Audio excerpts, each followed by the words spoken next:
Joining me now is Wyoming Republican Senator John Barrasso. He also sits on foreign relations and is a member of the Senate Republican leadership team. Senator, welcome, sir. Thanks for having me, Chuck.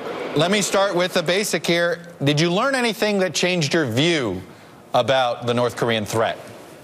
Well, first, Chuck, I've just gotten back from China, meeting with the leaders in China, the number 2, the number 3, and the number 4 leaders there. Also visited with leadership in Japan. So this is a very consequential meeting, I thought, today at the White House.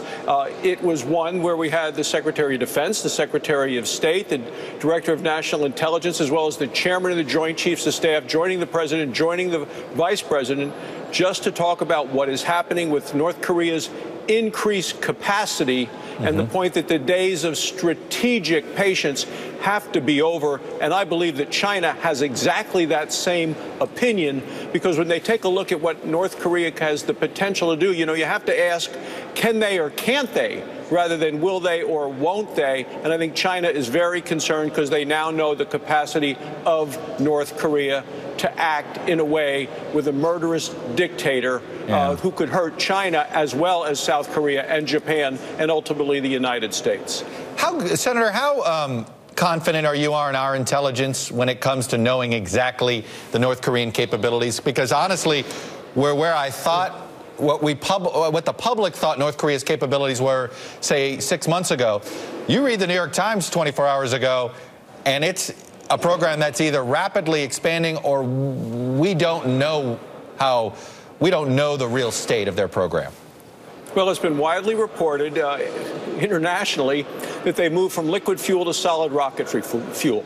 We know that they have nuclear capacity and their rocketry is improving. What you're right absolutely about is, you look at the satellite images from outer space at night. North Korea is totally dark. It's the only place on land that is that way. So the capacity is limited to get information out of that country. But when you look at the changes in the mobile launchers that they've gone from wheels, so they had to stay on roads, to now they have tracks so they can go just about anywhere. What we know is their capacity is increasing and has increased significantly, and that is intelligence that we've seen from around the globe.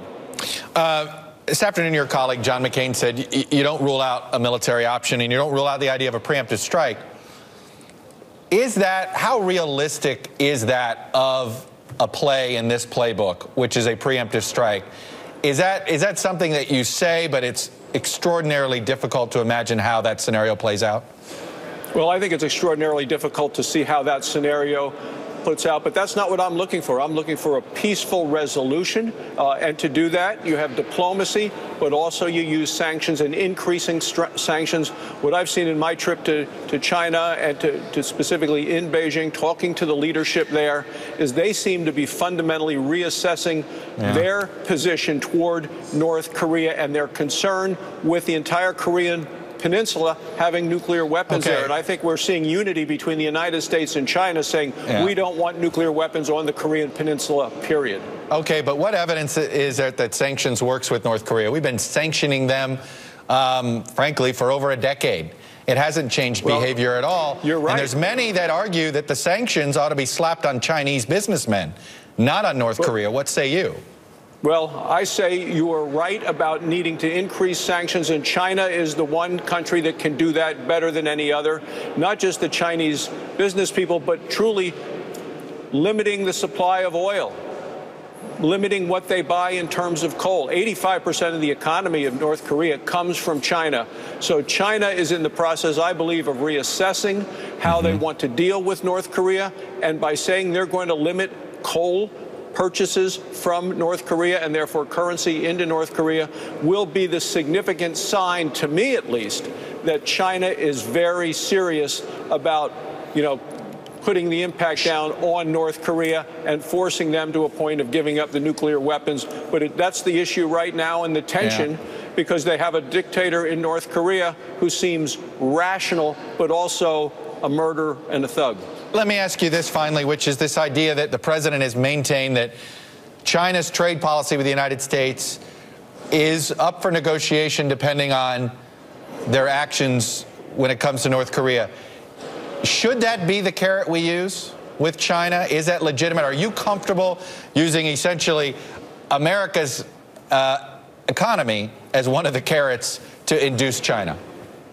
Well, a couple of things. I got very good reports while in China about the meeting that had occurred in Mar-a-Lago between President Trump and President Xi. President Xi had just arrived back in China, but we also did talk about trade. And from the standpoint of Wyoming, we talked about soda ash, we talked about beef, we talked about the things that we want to trade in. So I think we need to be trading actively. I think when we export American products, we're exporting American influence, so I'm very committed to trade.